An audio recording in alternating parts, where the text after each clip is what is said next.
साजा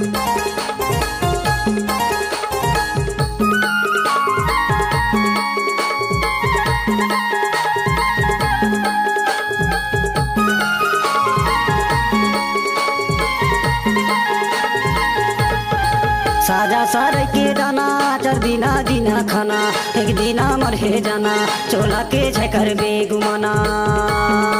सुन ले संगवारी मोर तन के ये नहीं है गा ठिकाना। साजा सार के दाना चार दिना दिना खाना एक दिना मरे जाना चोला के झकर बे घुमाना। हाय रे संगवारी मोर जिंदगी के नहीं है रे ठिकाना।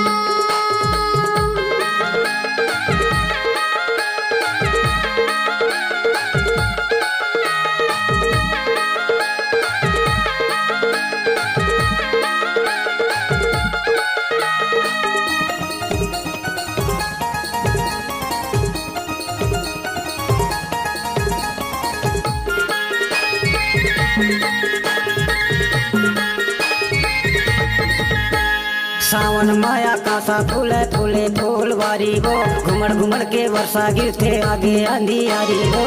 कैसे बतावा तोला कैसे सुनावा तोला कैसे बतावा तोला चोला के झकर बे गुमाना। अरे संगवारी मोर जिंदगी के नहीं है रे ठिकाना।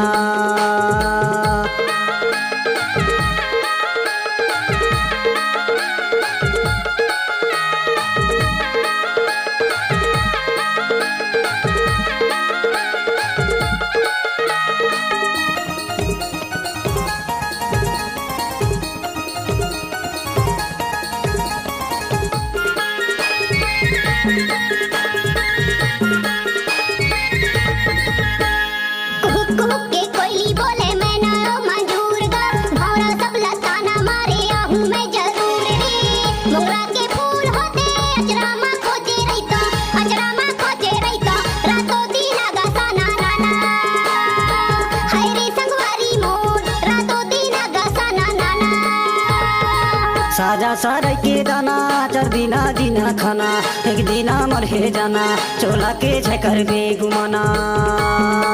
सुन ले संगवारी मोर तन के ये नहीं है गा ठिकाना।